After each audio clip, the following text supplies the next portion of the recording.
Alright, so nandito tayo ngayon sa Bato, Camarines Sur.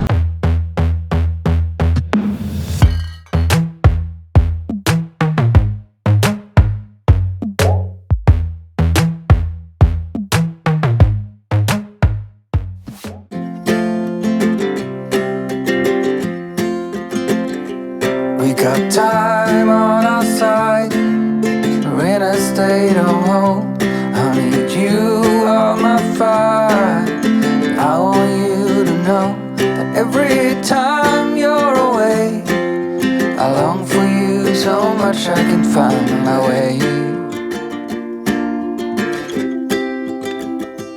We got everything here, at least to stay alive. And the time that we share makes it all worthwhile. Got this place on our own. Do you feel that we got something strong? And I saw you walking the line, and the truth may come as a surprise that we I feel alive. You'll be the last one I think about. Alright, so nandito tayo ngayon sa Bato, Camarines Sur. So kasama natin si Sir Romel. Siya yung nakilala ko dito nagtitinda ng pikidilyo. So ilibo tayo dito sa may boulevard, dito sa may barangay Tres Reyes, tapos barangay Rafael. Alright, okay. So ito kasi yung tig-vlog ko dati, itong boulevard na to wala pa. Nung time nag-vlog ako dito, talagang kung makikita yung location dito, wala pa tong mga kalsadang ito. Tapos itong nasa gilid. Alright, so tayo makikita nyo dito yung mga putik, ano? Putik, tapos basta wala pa talaga ditong boulevard na nakalagay. So ngayon, ito na yung sitwasyon dito. Tapos kitang-kita po yung Mount Mayon, no? Oh. So pinaliparan ko naman tong drone. So napakahaba ng boulevard dito. So pag tinapos to, kuya, saan ang tagos nito? Wala, putol pa lang. Putol pala. Pero pag tinapos siya, Siguro parang sige ko paikutin na tayo. papaikutin. So dito ang location na to napaka-presko kasi ito yung tinatawag na Bato Lake. Ayun, oh. So yan Bato Lake. Tapos ang dami tumatambay dito kasi napakaganda ng ambience dito. Ayun, dami, oh. Sakto linggo pa, magtutropa, magpapamilya nandito. So ngayon sunset pa. Papaba na yung haring araw. Ayan. So gamit namin dito yung service ni Sir Romel, yung e-bike. So matipid sa gasolina kasi hindi ka naman talaga magagamit gasolina, baterya lamang. Nag-ilang araw to, kuya? Hindi ko naman kasi nagpapasada. Di naman. Ng bago ko to i-charge 5 days to 4 days. 5 days to 4 days. Kasi service ko lang naman. Service lang naman. So ang problema ngayon natin dito sa lake na to, hindi kayo nakakahuli ng ano? Isda, ano? So yung pala may isa kong purpose dito, yung bumili ng isda dito, yung binade. Ang problema, hindi daw nakakahuli kasi mataas yung tubig. Simula nung nag-Christine. Alright.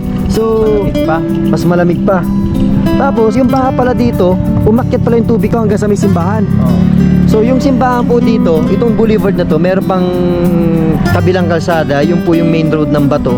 So imagine nyo, yung tubig hanggang doon sa may simbahan na yun. So hanggang sa may kabilang kalsada.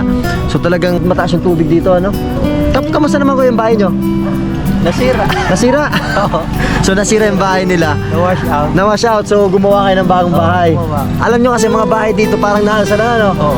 Dito ko nakakita na yung bahay nila. Pwedeng ilipat mo kung saan saan. Kakargahin lang ng ilang tao. Kadalasan ko ilang mga tao ang nagkakarga ng bahay nyo. 10, gano'n. Tulong-tulong naman. Tulong-tulong naman. So kung may mga bahay, nagtutulong-tulong. nagtulong-tulong. So dito kahit saan mo dali ang bahay nyo, kung pinapalis na kayo ng may-ari ng lupa, ilipat nyo lang kung saan-saan dyan. So yun ang na yun, oh. So malayo, halos ilang kilometro ng namin. Dapat wala itong tubig, gawa ng araw-araw. Ito, Maulan nung mas baba ko yan. ng araw. So kung makikita nyo, Natatrap yung tubig. ba ako yan? Pakita natin sa vlog. Doon meron. Ayan, sige. Ayan, kung makikita nyo, yung gilid na yan. So, dati walang tubig yan. So, ibig sabihin, may mga nakatira pa dyan. Oo, ito nga may bahay. So, baba tayo kasi tignan natin yung sitwasyon. So, ito, dati, San Rafael to. Barangay San Rafael to, dati may mga bahay dito. So, ngayon, dahil nga walang tigil ang ulan, tapos dahil yung bagyong Christine, so, yun, hanggang napuno ng tubig to. Grabe, tapos may mga basura na din. So, ibig sabihin, yung pagkasira ng bahay dito, talagang hindi nila nilipat, talagang sira talaga dahil sa baha.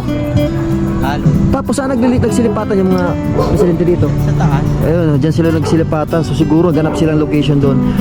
Talagang grabe ang binigay na perwisyon ng bagyong Christine. So kung makita niyo, grabe ang dumi ng tubig oh. Oh, di ba? Imagine yung tubig dyan sa Bato Lake, tumawid dito sa kabila, hanggang doon sa may kalsada, hanggang doon sa may simbahan. So ganun kataas yung tubig dito ng bagyong Christine. Ayun. So hanggang dulo, malayo pa yun kuya? Malapit na. So, ito lang talaga sinadya namin dito sa Bato kasi nag-chat sa akin si Sir Romel. Nang isang araw yata na i-vlog ko daw yung boulevard dito kasi maganda na. Marami na nagsabi sa akin na puntahan ko. So, sakto, wala namang gawa kaya binisita ko si Sir Romel dito. Tapos yun, nakita ko yung parang San Jose Partido. Ganito yung sitwasyon dito kasi doon, dagat yun, ito lake. Dami tambay dito. Picture Vlog.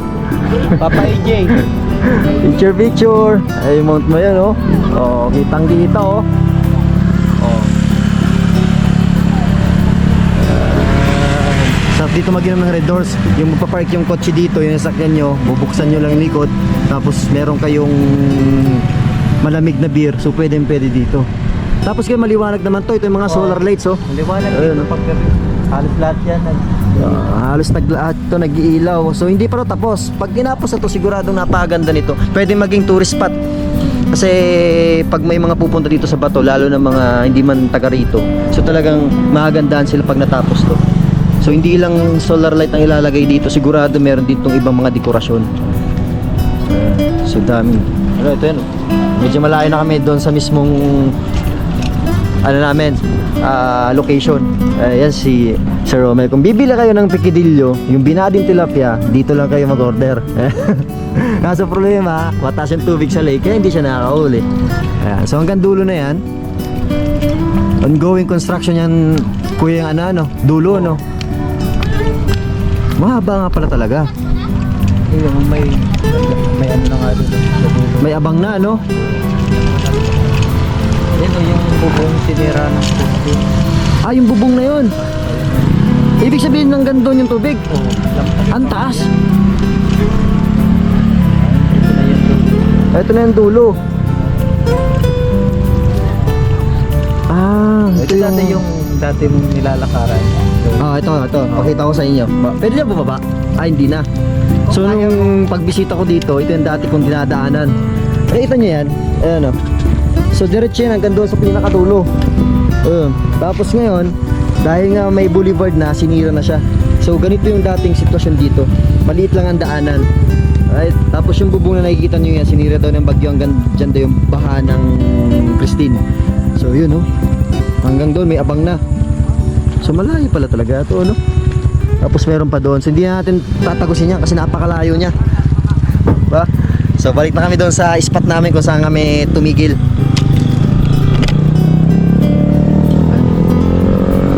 Kabila yung ibang na ng bahay parang ganito din na baha.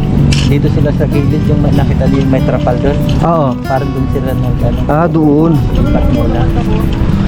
So grabe, ibig sabihin ng grabe yung pamilyang na perwisyon ng bagyong Christine dito no.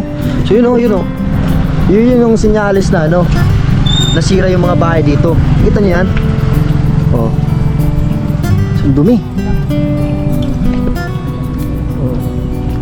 Ilan ko yung barangay ng Bato?